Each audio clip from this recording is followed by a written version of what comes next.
to our Paralyzed Math Industry, and we are going to take a look at sine cosine tangent.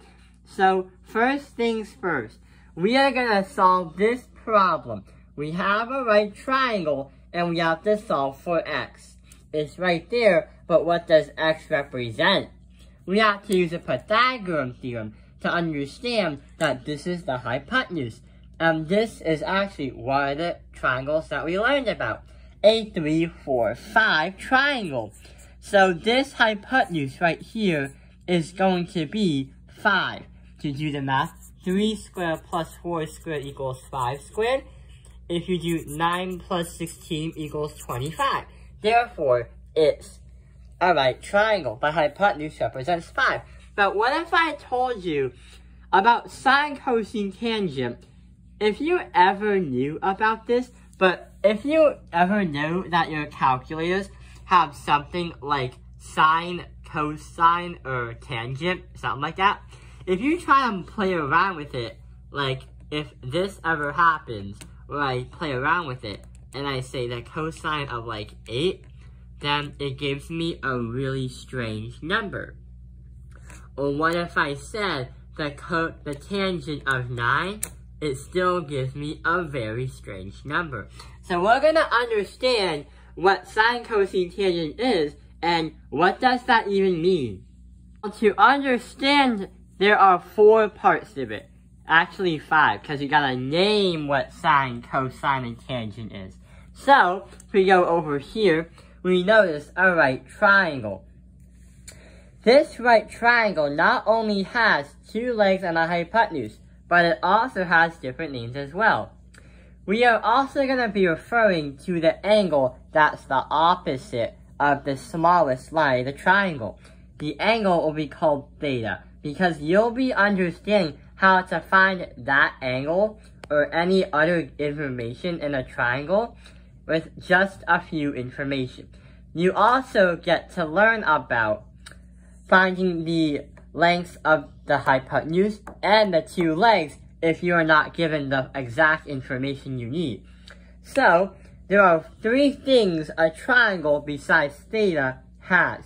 1, if I go from the top to the bottom, so if I go from here to here, this will be called the opposite. That is the smallest part of the triangle.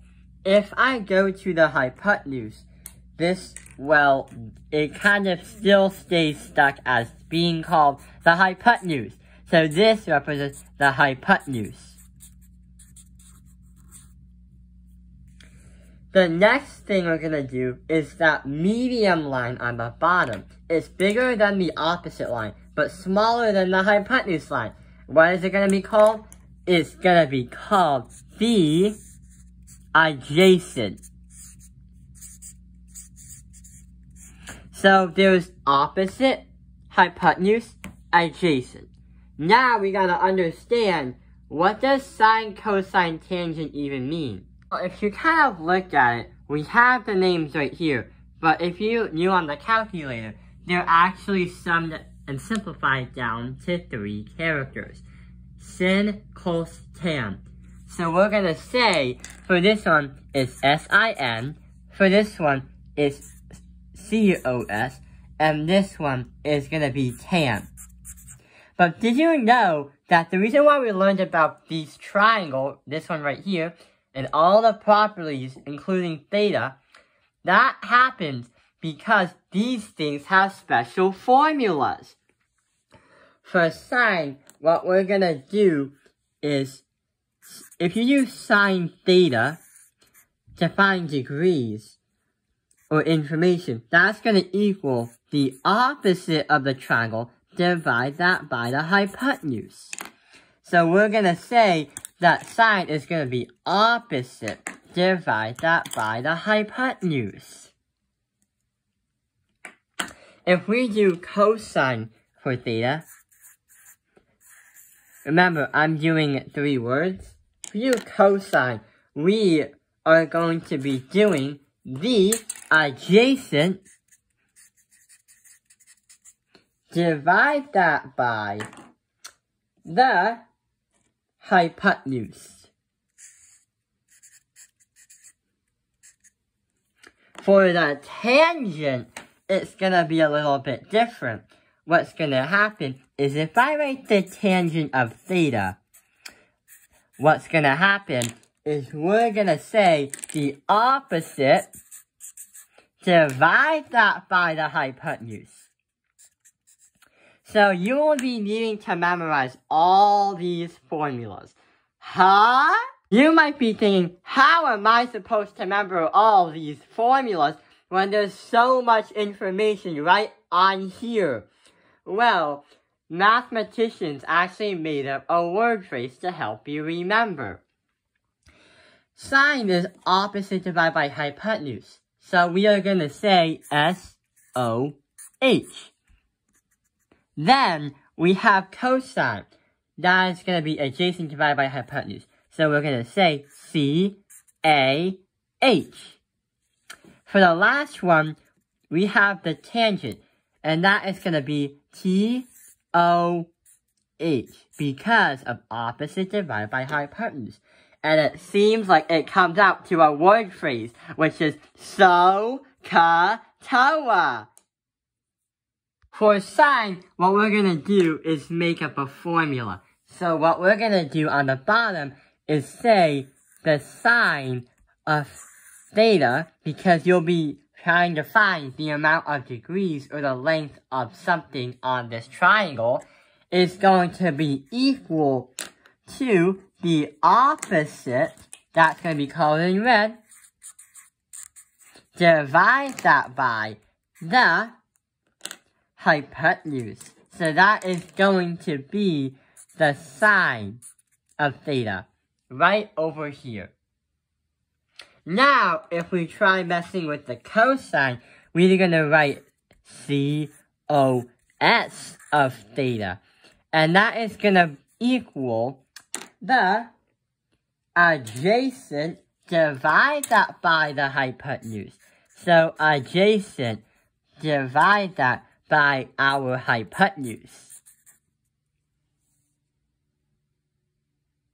Now, the last thing we're going to look at is the tangent. So the tangent is going to be a little bit different. What we're going to say is the tangent of theta is going to equal the opposite, divide that by the adjacent. So these are the different formulas that they have. So sine, cosine, and tangent have their own formulas to find the missing information that you need to find in a right triangle. It only works with right triangles. But how are we supposed to memorize all this stuff? So many formulas, so many information. Well, if you ever realize mathematicians actually made up a word phrase to help you understand and memorize the content. Here's an example. To find the sine of theta, you need to have the opposite, divide that by the hypotenuse. So we're going to say SOH.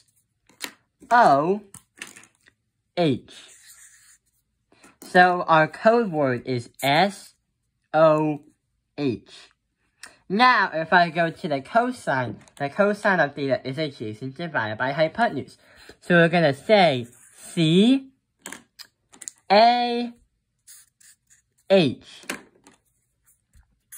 And the last one is going to be the tangent.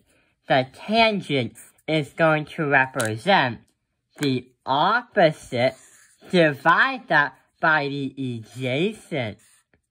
So just so you realize, we have the phrase SOHCAHTOA,